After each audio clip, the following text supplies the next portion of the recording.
Undefeated, never lost. The New York Giants end the 2025 preseason 3-0 as they dominate the New England Patriots 42-10. Coming up on today's show, I'm going to tell you everything you need to know following preseason week 3 as we inch closer to week 1. Speaking of week 1, if you are ready for the Giants season to start with a win over the Washington Commanders, if you want to keep the win streak going and beat Washington in week 1, hit that thumbs up icon right now.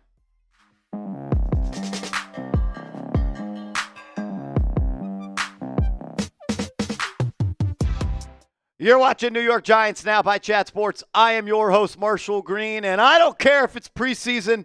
A win is a win, and when you win 42-10, there's always time to celebrate. 3 wins in the preseason for the Giants. They got to find a way to carry this momentum into the regular season. A lot to talk about on today's show.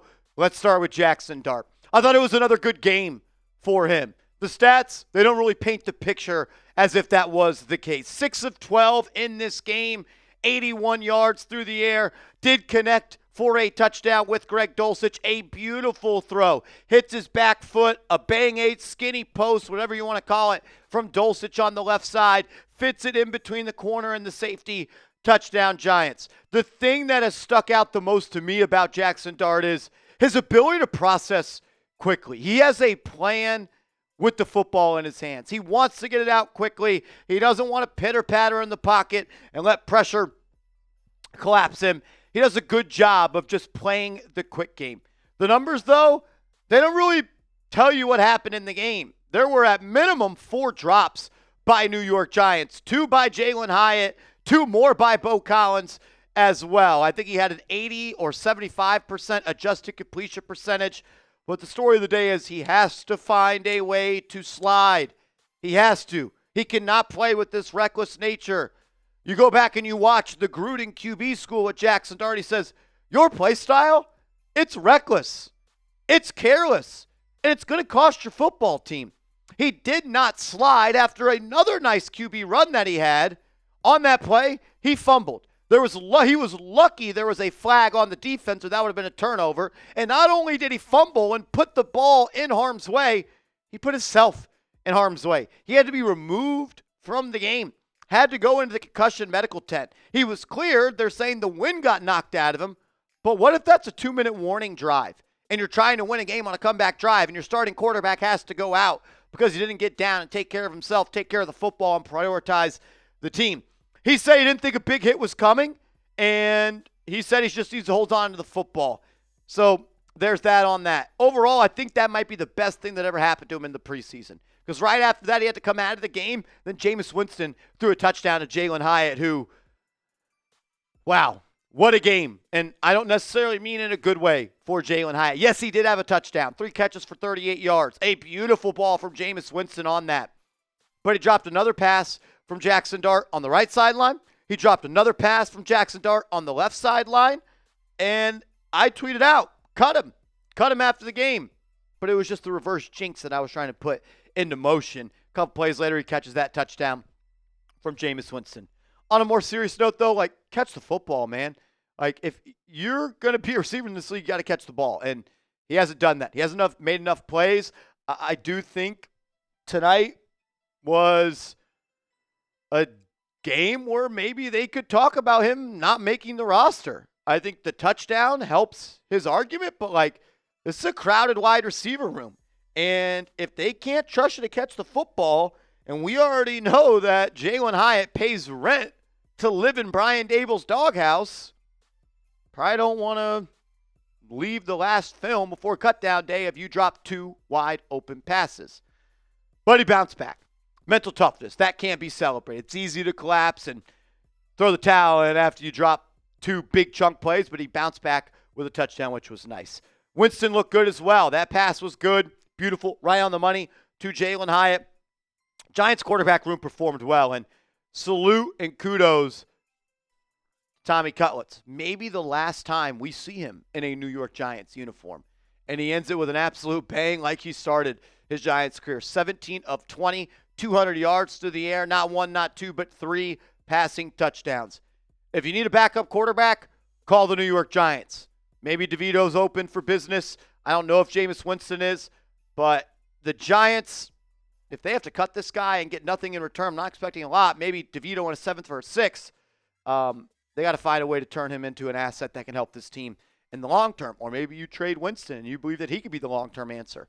Tough decisions to make there. More tough decisions in the tight end room as well. Greg Dulcich does it again, scoring 2 touchdowns tonight. One from Jaxson Dart. One from Tommy DeVito as well. Caught a touchdown from Jaxson Dart last week against the New York Jets. Like, he's played his tail off in this preseason, man. And he is a receiving tight end. He can make plays as a weapon. And, like, it's not just him. Thomas Fidone had a good preseason as well. You go back to preseason week 1, he caught that contested catch on a 2-point conversion. Scored tonight. He moves a little bit different. He is nimble. He is athletic. He had one play where I thought he scored, got down to the goal line, and fell to the ground, stayed on his feet, dove for the end zone. Thought that could have been a touchdown. Fidone's look good, man. This tight end room is a little bit more talented than I think we initially believed. I think Theo Johnson is primed for a big year. I thought he was player of the game in week 2. He actually was via Pro Football Focus. Daniel Bellinger, I like him, but he carries a $3 million cap hit. And if you could save $3 million, keep Johnson, keep Manhurts to make a decision between Dulcich and Fidone, like, this might just be a 4 tight end room, and it may not feature Daniel Bellinger. They'll have to make a tough decision on that. And I'll make sure that when moves come, we'll get you guys a video. We'll have a roster projection video coming out this weekend, so make sure you're subscribed and turn those notifications on. We got to talk about Evan Neal. And we got to talk about Gunnar Olszewski and a couple more players that stood out to me in this ball game. But first, I got to tell you about a sponsor that is back with us for the football season. Shout out to Prize Picks. With the NFL here, college football around the corner, Prize Picks is back in the fold, and they're coming back better than ever. When you download the app and use the promo code CLNS, or you go to prizepicks.com/CLNS, create an account, play your first $5 lineup, they're going to give you $50 for free. It's the #1 fantasy sports app in the game. You can win big, up to 2,000 times your money. It's simple. All you do is create a lineup of 2 to 6 players, and you choose more or less on the projected stat line that Prize Picks has for each player. It's fast and secure, easy withdrawals. And they're giving you $50 in lineups for free when you play your first $5 lineup. 2 to 6 players. You pick more, you pick less. If you're right on all of them, you're going to win some money. And you're going to get $50 in free lineups when you use the promo code CLNS. My week 1 lineup, I think it's going to win. I'm taking the more on half a touchdown for Malik Neighbors. I'm, of course, taking the less on Daniel Jones passing yards. And I'm taking the more on Dak Prescott passing yards, which is set at half a yard. Prize Picks always does awesome stuff like that where they're trying to put the ball in your court. So download the app, create an account, promo code CLNS, play a $5 lineup, get $50 in lineups instantly. Because I love and care about you, I'll make sure all that information is clickable down in the comments and description of this video. Dante Turbo Miller. I thought he was solid again. And I think that he is probably on his way to making this roster. Didn't have the best showing on special teams today. Had a punt that bounced off his back that turned into a turnover for the New York Giants. Amir Smith-Marset was the punt returner.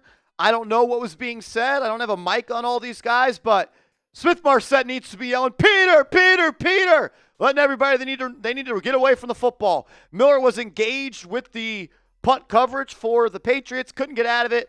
The gunner for them pushes Miller into the ball, and it bounced off him, and it's a turnover. So not great there, but he looked good on the ground. 41 yards rushing, 3.7 yards per pop. He looked good in the screen game as well. I've been impressed with him trying to get some dirty yards. We know he can get the corner. But if he's able to break tackles inside the tackle box, that's going to help make this team.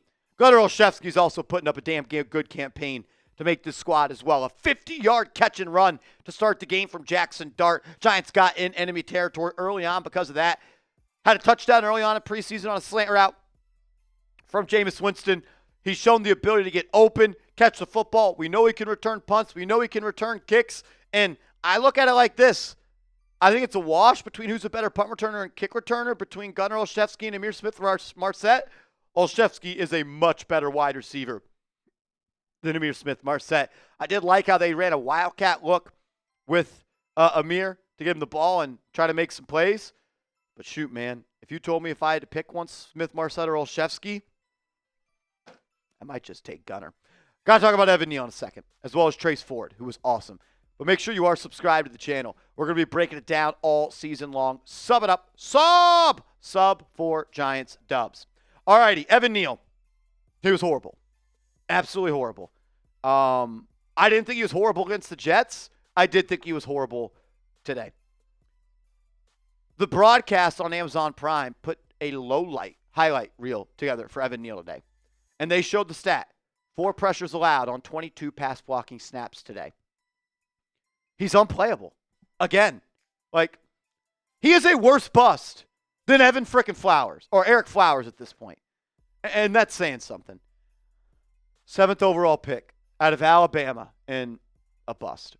Disappointing, man. Thought there was a chance that he'd compete for the right guard spot. Not even close. Greg Van Roten is 5 times the football player that Evan Neal is at this point. And it might be closer to 10. If you see him in Willowbrook, boo his ass. I don't know what else to say. I wanted him to be successful. I was hoping he could be. I know it's his first year at guard. Doesn't matter. You're already on your second position in your 3rd year in the NFL after being a top 10 pick. And you're not good at either. I don't know, man. I just don't see. I don't understand. I really don't. I don't know if he's going to make this team. I think the better question is, I don't know if he deserves to make this team. Joe Shane 2 weeks ago said he's a starting caliber guard in this league. I question his ability to evaluate offensive line. Trace Ford looked good again. Setting the edge, making plays in the run game, showing the ability to get after the passer as well. Trace Ford today, 2 more pressures. 2 more pressures for Trace. 2 more QB hurries. In the preseason, in totality, he now has 7 pressures in 56 pass rush snaps. It's pretty damn good. I think he's going to make this team over Tom and Fox, and I think he deserves it. Heartbreaker of the night, TJ Moore, Giants rookie DB, UDFA, had a pick 6. And then 5 minutes later, he had to be carted off with his leg in an air cast, and he's being taken to the hospital. So, brutal for him. Give me a TJ in the comments. We're hoping the best for you. I thought Art Green somewhat stuck out for the Giants today. I thought he looked good in coverage, and I thought he also looked good as a tackler. I also thought Cordell Flott had a couple of nice plays in coverage, so I was impressed with that. Giants defense looked good. I was impressed with the run game, only allowing 3.1 yards per carry. If you're going to run the rock 35 times and you end the game with 110 yards, we'll take that every day of the week. Yeah,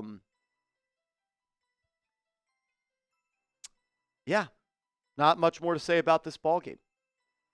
42 points. Giants scored more than 30 points in every preseason game. How about they stay addicted to scoring 30-plus points in the regular season?